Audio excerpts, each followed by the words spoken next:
Everybody so कैसे हो आप सब। आई होप आप सबकी लाइफ सही चल रही होगी। हम लेके आ चुके हैं फ्लेम एम्बर के एपिसोड नंबर 476 को और इसमें जन मोस्ट लाइकली रिइंकार्नेशन ब्रेक थ्रू करने वाला है। हमने पिछले एपिसोड में प्योर हार्ट की पावर देखी थी, लेकिन फिर बाजी कैसे पलटती है वेल वो भी काफी इंटरेस्टिंग था। अगर आप उसे मिस कर चुके हो तो पिछले पार्ट को जरूर देखना। Now let's get started. ये वो सीन होता है जब वो प्योर हार्ट धीरे धीरे जन की बॉडी में समा जाता है। तो गर्माहट से भरी रोशनी जन की हड्डियों की गहराइयों तक पहुंच रही थी। जन की कॉन्शियसनेस जैसे ब्लर हो गई हो और फिर ये क्रॉस करने लगी हो खुद टाइम को। वो रिइंकार्नेशन के रियल में एंटर कर जाता है। ये वॉइड बिल्कुल डार्क था। कानम की चीखों की आवाजें आती हैं, वो टूटी हुई अकेलेपन से भरी सॉरोफुल आवाजें। उसके सामने से एक के बाद एक सीन फ्लैश हो रहे थे। उसकी रिइंकार्नेशन की फर्स्ट लाइफ जिसमें सीन दिखाया जाता है उसी मोमेंट का जब जान को नाला ह्यूमिलेट करती है। मैरिज कॉन्ट्रैक्ट को तोड़ने के लिए आई थी। जान कहता है मैं शाओक्लिन का जियान इस मैरिज कॉन्ट्रैक्ट को खुद तोड़ता हूँ। इंग्लिश में कुछ ऐसा होता है कि 30 years in Hedong 30 years in हैक्शी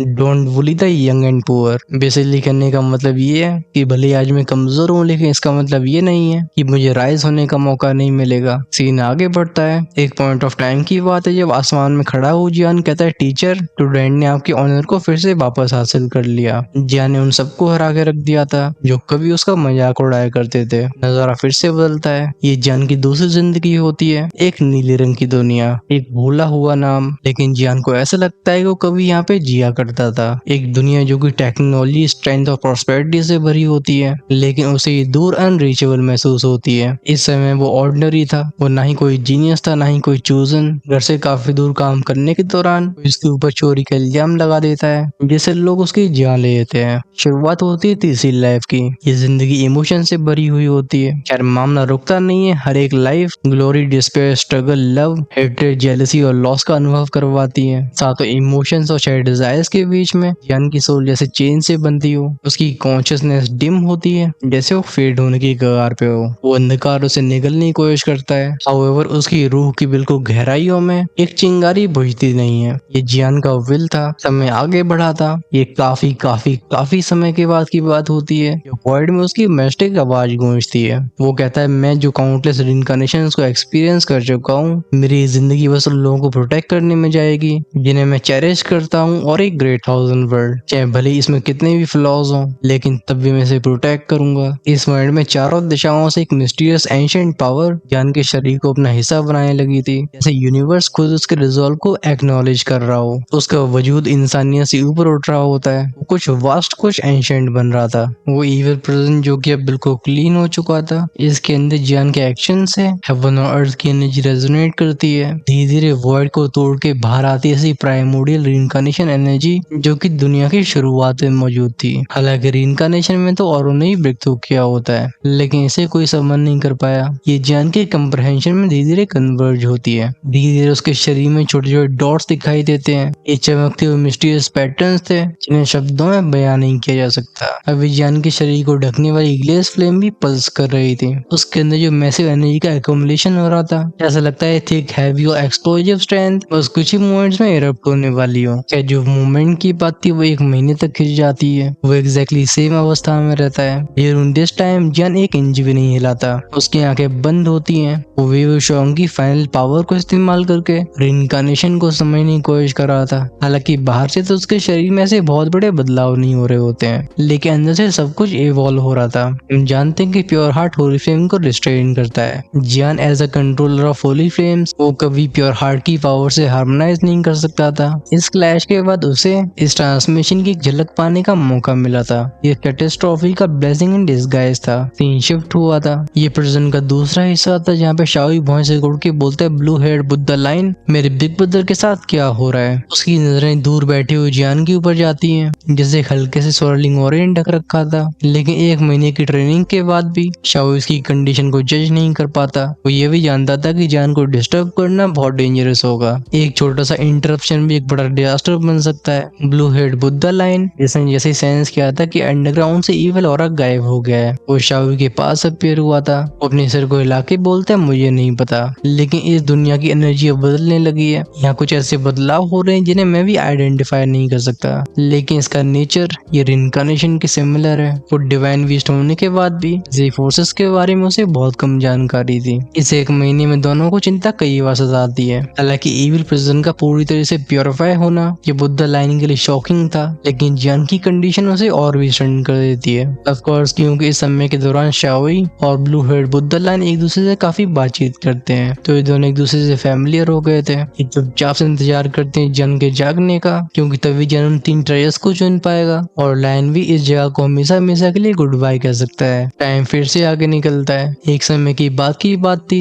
जब पूरी दुनिया की नजर अचानक से वॉलेंट हो जाती है। गूंजती बस की आवाजें, ये पूरा मिस्टीरियस ऑरा जाने लगा था जियान के शरीर में। उसके चारों तरफ रिइंकार्नेशन के कई पैटर्न्स अपीयर होते हैं। ये गोल गोल रिंग्स की तरह थी, जैसे कोई एंशिएंट ट्री अपनी टहनियों को फैला रहा हो। अंदर की पावर ऐसी लगती है जैसे दुनिया के सबसे पुराने नियमों में से एक हो। इस मोमेंट में ब्लू हेड बुद्ध लाइन के एक्सप्रेशंस भी सोलम हो गए थे। ये ऑरा नॉर्मल रिइंकार्नेशन फ्लक्चुएशंस के बियॉन्ड था। इस एंशिएंट बीस्ट की खोपड़ी जलने लगती है। वो कहता है क्या टेरिफाइंग रिइंकार्नेशन पावर है, या हो क्या रहा है। इसी पल जियान की अवस्था बदली थी। उसे ढकने वाला वो मिस्टीरियस ऊर्जा का वो वंडर ये वुश वुश के साउंड साथ कंप्रेस हुआ था, फिर स्टेबलाइज होने लगता है। ये सारी एनर्जी जियान के शरीर में समा जाती है। वो फाइनली अपनी आंखें खोलता है। वो डीप काम और ब्राइट आईज, चेहरे पे हल्की स्माइल थी।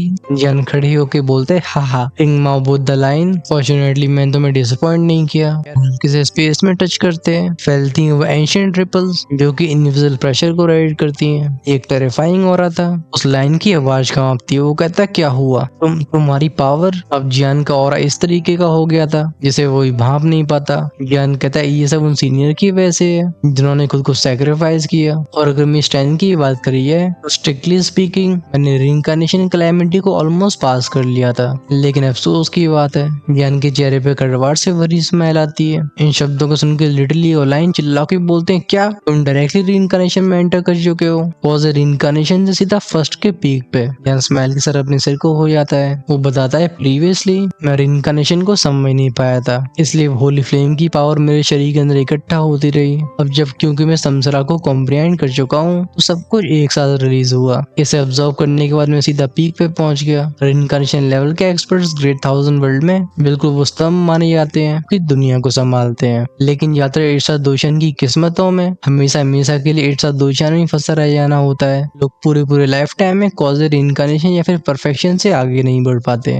ये बस एक स्टेप की बात इनके लिए आसमान जैसी होती है, लेकिन जियान ने जैसे पूरी छलांग ही मार दी हो। अगर जियान की रिइंकार्नेशन की समझ उसके पाथ यानी कि दाव से बिल्कुल अलाइन न होती हो तो रिइंकार्नेशन की पावर जियान को क्रश कर सकती थी। वो blue head Buddha line finally अपने सिर को हिला के बोलते है तुम दोनों सच में मॉन्स्टर्स हो। जियान हाथ कप करके बोलते सीनियर आपको हमारी इतनी तारीफ करने की आवश्यकता नहीं है, लेकिन क्योंकि सब कुछ सेटल हो गया है तो उन ट्रेजर्स के बारे में समय कम था और जियान इसे बर्बाद नहीं कर सकता था। वो लाइन नोट करके बोलता है मीटरॉड आयरन एग्जिस्ट करता है, लेकिन समय के गुजर जाने की वजह से इसकी एग्जैक्ट लोकेशन मैं भी रिकॉल नहीं कर सकता। खासकर ईविल रेस की घुसपैठ के बाद मैं तो बिल्कुल सर्टेन नहीं हूँ। खैर हम चलो वापस चल के देखते हैं। बाकी 2 ट्रेजर सब भी यही होंगे। इन्हें नीचे मंजूश्री के टेम्पल में स्टोर किया गया है। वो शेर अपने पंजे से आगे इशारा करता है। दोनों उसके पीछे जाने लगे थे। जब फाइनली जमीन पर लैंड करते हैं वो ब्लू हेड बुद्ध लाइन तेजी से धाड़ मारता है, जैसे पूरी खंडर जैसी सिटी ट्रेम्बल हो गई थी। उसके सामने कंडेंस होती एक रोशनी जो कि एक चाबी का आकार लेती है। ये सीधा उस दरवाजे के अंदर चली गई थी जो कि सामने था। तुरंत ही पूरा पैलेस ट्रेम्बल होने लगा था।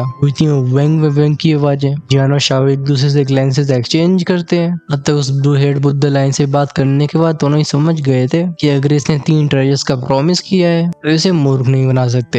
इन्हें तीनों को स्वीकार करना होगा। टेररिस्ट की एक्टिवेशन के बाद बहुत लंबे समय तक सील रहने वाला पैलेस का दरवाजा कई स्क्वीकिंग आवाजों के साथ खुलने लगता है। जब दोनों गेट्स के बीच में हल्का सा गैप बना था अंदर से नम नम नम की आवाजें निकलती हैं। ये ज़ेन और बुद्धिस्ट स्क्रिप्चर्स थे। इनके संपर्क में आती अच्छों का दिल और दिमाग क्लियर हो जाए। अपने सामने से ह्यूज गेट को देख के जियान अपनी हथेली को बढ़ाता है। स्लो होती है रिइंकार्नेशन पावर। वो सामने का एंशिएंट स्टोन गेट जियान के समसरा और को तुरंत कैच कर लेता है। इसमें से निकलती एक मिस्टीरियस ग्रीन लाइट। ये फाइनली एक बार फिर से मूव हुआ था। हमें अंदर की सबसे पहले डार्कनेस दिखाई देती है। ये वही फॉरगॉटन मंजूश्री टेम्पल था जो कि एक समय पे खुद मंजूश्री का रेजिडेंट होता है। फोकस करते हैं हम जियान के ऊपर जो कि इस सब में जैसे जम से गए हों। ये उस डिम इंटीरियर को देख रहे थे। जब चीजें थोड़ी क्लियर होती हैं, इन्हें हॉल का लेआउट दिखाई दिया था, लेकिन कोई जल्दबाजी नहीं करता। ये चुपचाप से यहीं पर रुक के सब कुछ ऑब्जर्व करते हैं। इस मंजूश्री हॉल का माहौल एकदम परफेक्ट ऑर्डर में था। इस हॉल के बिल्कुल बीच में होता है एक गोल्डन प्लेग,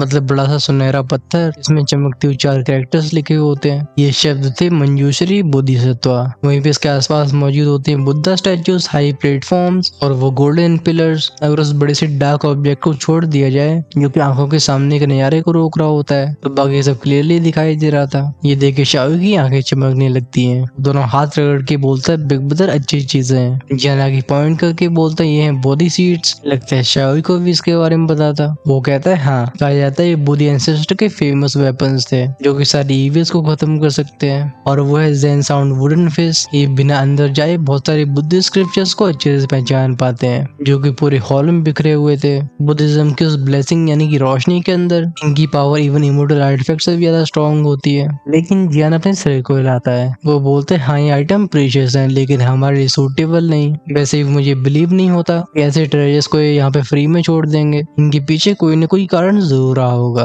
वो फाइनली अपने कदमों को आगे बढ़ाता है और जाता है बीच के प्लेटफॉर्म के पास। इस हॉल में जो बाहर की साइड आइटम्स होते हैं उन्हें कैजुअली अरेंज किया गया था, जैसे न ऐसे ही फेंक दिया गया हो। असली खजाने गहराइयों में थे। फाइनली जब जियान उस मैसिव ब्लू ब्लैक ब्लॉक के सामने पहुंचता है जो उसके रास्ते को रोक रहा था, उसकी भौहें से घुट जाती हैं। करीब 20 मीटर चौड़ा और 50 मीटर लंबा होगा। ये बेसिकली छोटा सा माउंटेन लगता है। इसकी सतह को ढक रखा होता है कई काले रंग के पैटर्न्स ने जो खुरदुरे और एंशिएंट लगते हैं। इवन जियान की ग्लेस फिल्म की कांटेक्ट में आने के बाद भी ये बिल्कुल हिलते तक नहीं है। जब जियान इसकी क्लोज इंस्पेक्शन करता है वो कंफर्म करके बोलते हैं हाँ ये मेटेओराइड आयरन है और ये बड़बड़ाता है ये ह्यूज है। जियान एक्सप्लेन करता है साइज डजंट मैटर, जो हमें चाहिए वो इसका कोर है। इसके अंदर का प्योरेस्ट ओरिजिन जिसे डिवाइन वेपन को रिपेयर करने में इस्तेमाल किया जा सके। जैसे उसे रिफाइन किया जाएगा ये देखते देखते छोटा रह जाएगा। ये देखे शाओ का चेहरा एम्बरेसमेंट से भर जाता है। वो ही करके अपनी खोपड़ी को खो जाता है। जियान उसके ऊपर ध्यान देता नहीं है। इवन जब उसने अपनी सोल स्ट्रेंथ को रिलीज किया था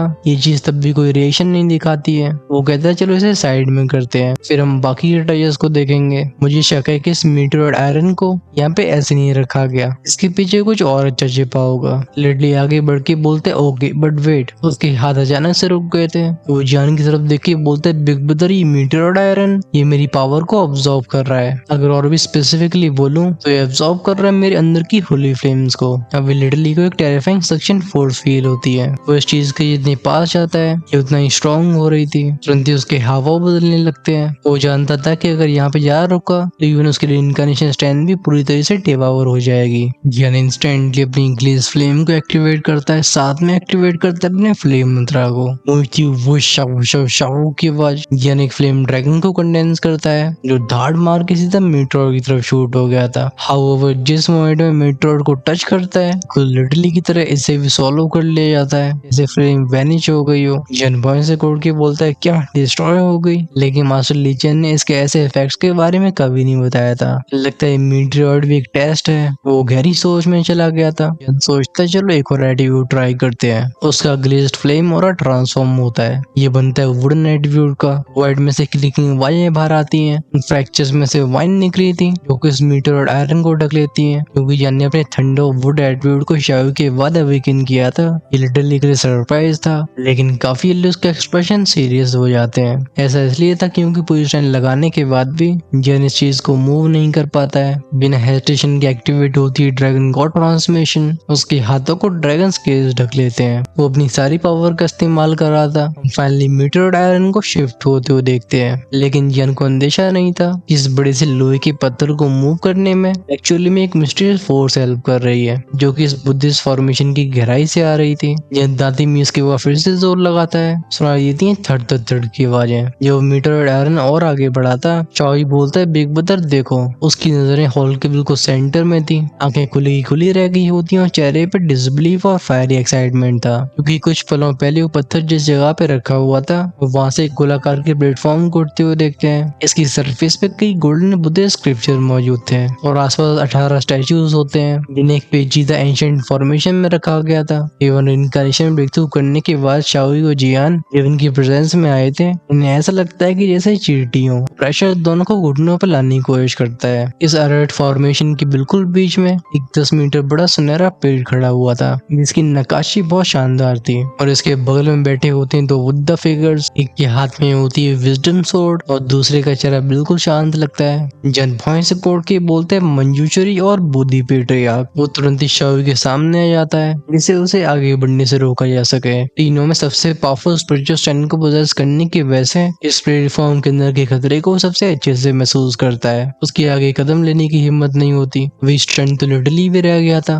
वो अपनी कांपती आवाज में कहता है, बिग ब्रदर वो गोल्डन ट्री क्या legendary Holi tree of Buddhism जैसा नहीं लगता? बोधी एंशिएंट ट्री ने एल्फ क्लैन के एंसेस्ट्रल रिकॉर्ड में पढ़ा होता है कि ये बोधी एंसेस्टर का सिंबल था, लेकिन लिटरली ने सोचा नहीं था कि चीज जो कि बस लेजेंड्स में एग्जिस्ट करती थी वो एक्चुअली में उसे अपनी आंखों से देख पाएगा। और यहाँ पे कैसे मौजूद है? मंजूश्री बोधिसत्व और बोधी पेट्रियार्क के बीच में क्या कनेक्शन है? ये उस लेवल की पावर होती है कि रिइंकार्नेशन ब्रेक थ्रू करने के बाद भी शाओई और जियान इसे हैंडल नहीं कर सकते थे। लेकिन फिर कैसे यहीं पे छोड़ दिया जाए? इनके दिमाग में बहुत सारे सवाल होते हैं। जियान भी भॉइस से कोड के बोलते हैं एंशिएंट बोधी ट्री, लेकिन इसमें से वो हरे रंग की लिविंग एनर्जी क्यों निकल रही है? वेगो फिर से रिलीज करते हैं अपनी सोल फोर्स को, जो कि बोधी ट्री की तरफ बढ़ी थी। लेकिन इसके रिस्पॉन्स में पेड़ के अंदर से एक ब्लैक स्मोक निकला होता है। जैसे सोल पावर्स के कांटेक्ट में आती है, ऑफ के आवाज के साथ हमें से तुरंत ही अनहाइलेट होते हुए देखते हैं। ये देख के लिडली को चिंता होने लगती है। वो कहता है बिग ब्रदर, लेकिन जब उसकी नजरें जियान के चेहरे के ऊपर गई थी, उसके एक्सप्रेशन अजीब हो जाते हैं, क्योंकि उसे जियान की आंखों में एक प्योर एक्साइटमेंट दिखाई दी थी। वो कहता है डैम, ये एक अर्थ वेड है। इस बोधी पेड़ के ऊपर एक हल्की सी ग्रीन लाइट जल रही होती है। इसके अंदर काउंटलेस रून्स मौजूद थे। इसकी पावर ने आसपास की दुनिया को साइलेंस कर दिया था। ये ऑरा बिल्कुल अनमिस्टेकेबल होता है। ये कोई खजाना या फिर बस एक आर्टिफैक्ट नहीं था, ये अर्थ वेड था, अब तक दुनिया के सबसे रेयरेस्ट ट्रेजर्स में से एक। और यही वो चीज होती है जिसकी जियान को जरूरत होती है। अब शाओई तो अर्थ वेड के बारे में जानता नहीं था। अपने बिग ब्रदर के चेहरे पे अचानक से इस एक्साइटमेंट को देख के वो कंफ्यूज हो जाता है। उसकी इंस्टिंक्ट कहती है कि इस बोधी ट्री में कुछ इनक्रेडिबल है। बस बात ऐसे ही देख के उस ट्री के चारों तरफ की जो 18 अरहट स्टैचूज थी, ये बस सिंपल डेकोरेशंस नहीं होती है, बल्कि इनकी मौजूदगी लगती है एक सील जैसी। अगर ये अंदर के ट्रेजर को हासिल करना चाहते हैं, पहले इन्हें टेस्ट को पास करना होगा। ये अपनी फायरी हॉट आवाज में कहता है, मुझे किस्मत से holy rank list 3rd heaven reincarnation flame की रेमिनेंट इमेज मिली है, लेकिन शाओई से डिवावा करना ये किसी डिवाइन ऑब्जेक्ट के कंपेरेबल है। पहले मुझे उसके लिए रिइंकार्नेशन पिल को रिफाइन करना होगा। बिना उस मेडिसिन पिल के उस फ्लेम को टच करना भी मेरी बॉडी और सोल को डिस्ट्रॉय कर देगा। और इस पिल के लिए सबसे जरूरी 3 इंग्रेडिएंट्स हैं। पहला है ice marrow fire spirit fruit, फिर एक 30,000 साल पुराना डेविल वेल स्टोन, और लास्ट है अर्थ वेड। आखिरी शब्दों पे जियान की नजरें एक बार फिर से इस बोधी ट्री के ऊपर की उस ग्रीन एनर्जी के ऊपर जाती हैं। वो चमक पतले पतले धागों जैसी चीजों से बनी होती है, लेकिन ये हर एक thread ancient world defying Vitality को रिप्रेजेंट करता है। जियान आगे बोलते, मैंने ice marrow fire spirit fruit को पहले ऑब्टेन कर लिया है। हालांकि डेविल वेल स्टोन ढूंढना आसान नहीं है, लेकिन इसे इम्पॉसिबल भी नहीं कहा जा सकता। लेकिन अर्थ बेड, मैंने इसके बारे में कभी सुना भी नहीं था, पर इसे यहाँ पे इस तरीके से ढूंढना ये सच में फेट है। लिटली नॉट करके रिप्लाई करता है, तो बिग ब्रदर पहले मैं आपको कॉन्ग्रेचुलेट करना चाहता हूँ, लेकिन अभी हमारे पास उसकी नजर प्लेटफॉर्म के ऊपर गई थी। राउस तो जियान की भी नीट हो जाती है। उसकी आंखें पूरे हॉल को स्कैन करने लगी थी, जैसे इस फॉर्मेशन की कोई कमी ढूंढी जा सके। वो कहते हैं हमारी पहली प्रायोरिटी इस अर्थ बेड को एंशिएंट ट्री से हटाने की होगी, और इस दौरान हम उन स्टैचूज को हिला भी नहीं सकते। जो मैं सेंस कर पा रहा हूँ उसके हिसाब से इनकी अरेंजमेंट बस कोई कोइंसिडेंस नहीं है। ये गोलाकार का प्लेटफॉर्म जरूर कोई पावरफुल फॉर्मेशन होगी। उसे इन सब मूर्तियों के बीच में इनविजिबल थ्रेड्स दिखाई देते हैं, जो कि एक दूसरे से इंटरकनेक्टेड थे। इटली दांती मीस के बोलते हैं, अगर ऐसी बात है लगता है हमारे पास और कोई चॉइस नहीं रह गई, हमें रिस्क लेना ही होगा। जान भी एग्री करके कहता है, हाँ तुम यहीं पर रह के मुझे कवर दो, मैं अंदर जाके सिचुएशन को टेस्ट करता हूँ।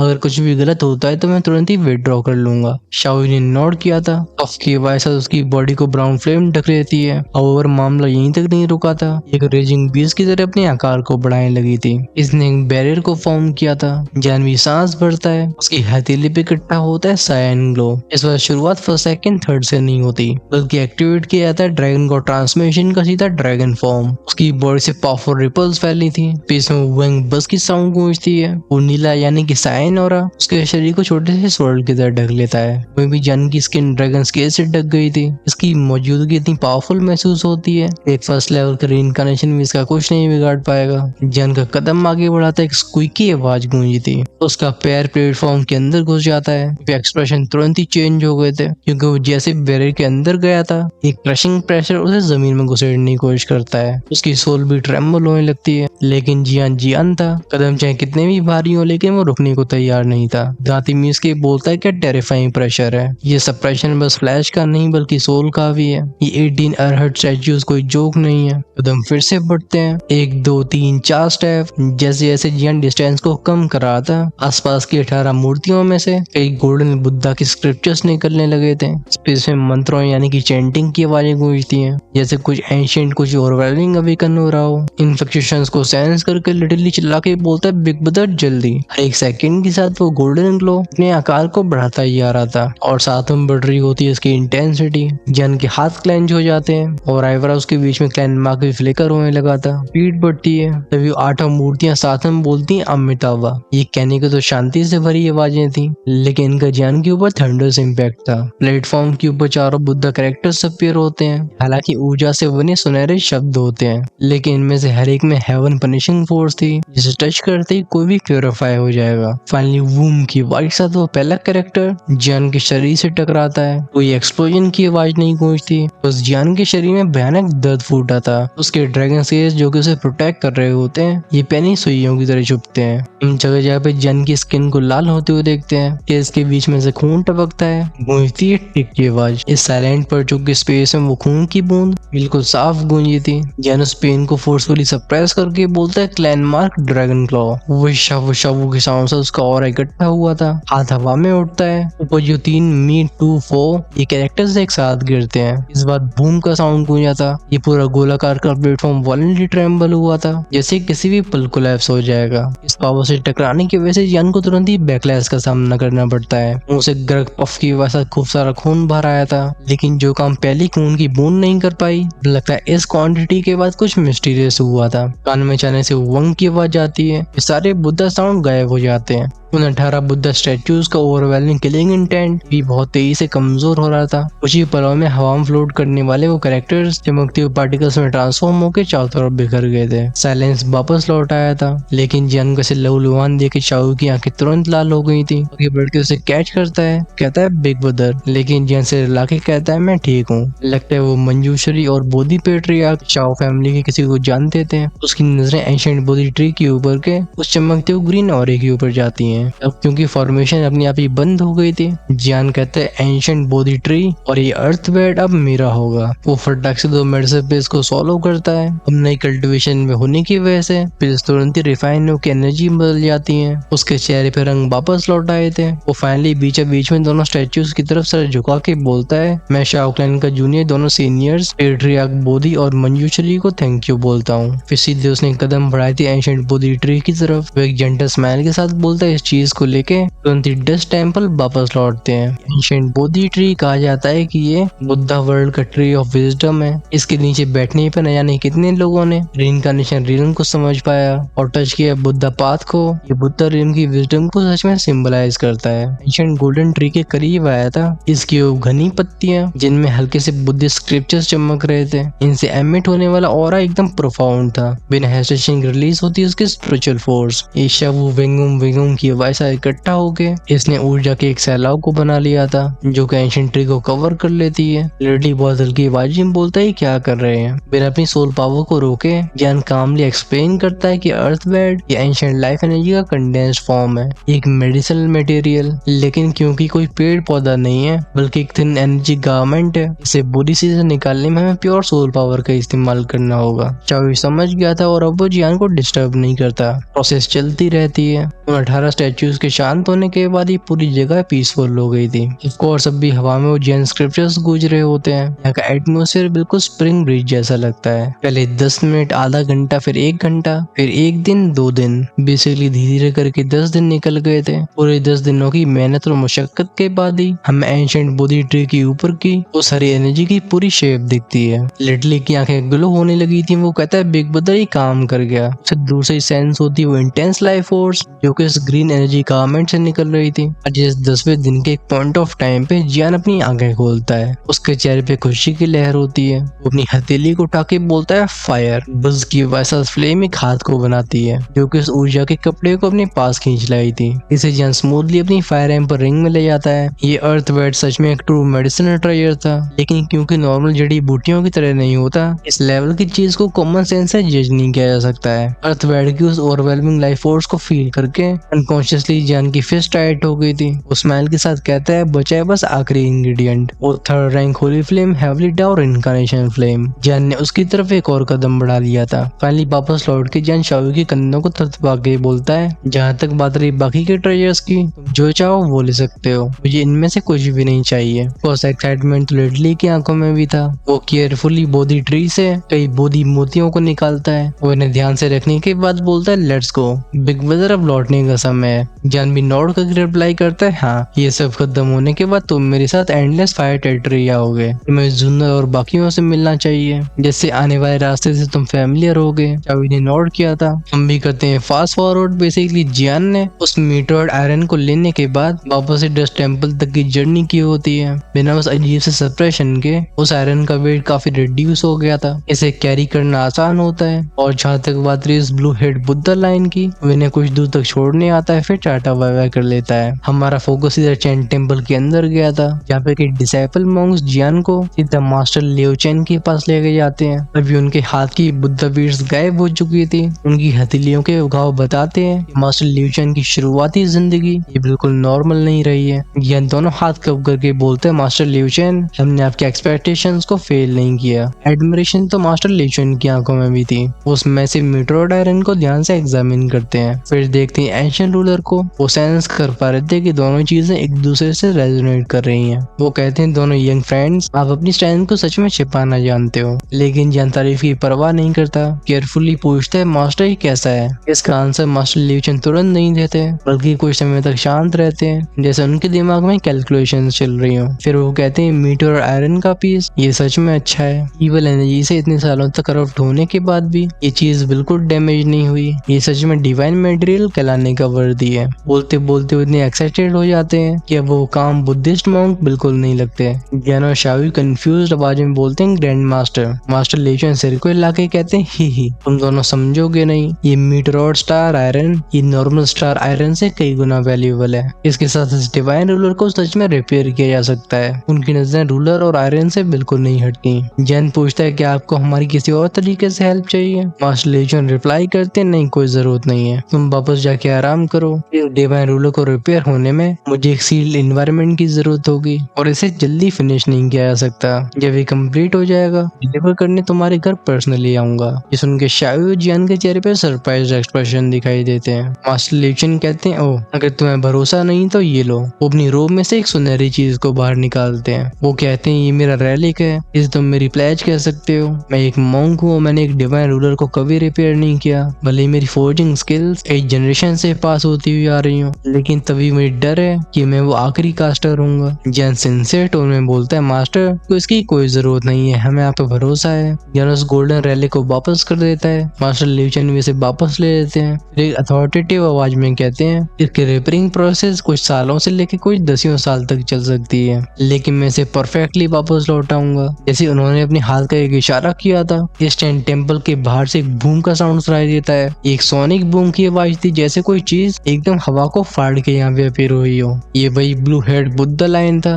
लिटरली जियान तुरंत ही उसकी बीट पे जाके बोलते हैं तो मास्टर हम उस गुड न्यूज का इंतजार करेंगे। ये वापस से बुद्धा वर्ल्ड के आसमान की तरफ मुड़ गए थे, क्योंकि इस रियल में स्पेस की पावर का इस्तेमाल करना प्रतिबंधित है। इसे इस्तेमाल किया जा सकता है बस एक डिवाइन बीस को, जो कि ने एंडलेस फायर टेरिटरी तक लेके जाएगा। गूंजती कुछ वुशिंग आवाजें, तीनों के फिगर्स को वैनिश होते हुए देख मास्टर लियो चैन बोलते हैं चलो शुरू करते हैं। मेरी लाइफ में बस एक विश है कि मैं किसी दिन एक डिवाइन आर्टिफैक्ट को जन्म दे सकूं। लेकिन बुद्धा वर्ल्ड को ज्वाइन करने के बाद मैंने अपनी सारी इच्छाओं को दबा दिया था। लेकिन किस्मत भी कैसी चीज है जिसने इस ओल्ड एज में जाके मुझे ऐसा मौका दिया। My Buddha is compassionate. Disciple को ऑर्डर देता है अंडरग्राउंड हॉल को तैयार करो। आज ओल्ड मैन कुछ ऐसा क्रिएट करेगा जो फ्यूचर में इस दुनिया को हिला के रखने वाला है। आई वंडर ये डिवाइन रूलर आखिर है कौन सी। शुरुआत हो जाती है उस लंबी कॉम्प्लेक्स प्रोसेस की, जो कि एंशिएंट इटर्नल रूलर को रिपेयर होने में हेल्प करेगी। वे भी जियान और शाई blue head Buddha the line के साथ एंडलेस फाइट टेरिटरी की तरफ निकल गए थे। निकलने का टाइम तो हमारा भी हो गया है। आपको ये एपिसोड कैसा लगा है हमें कमेंट्स में लिख के बताइए। ये बेसिकली पूरा episode breakthrough, treasure selection और डिपार्चर के बारे में था। हम आगे शुरुआत करेंगे नए आर्क की। अगर तुम्हें कोई गैस कर सकता है तो जरूर करो,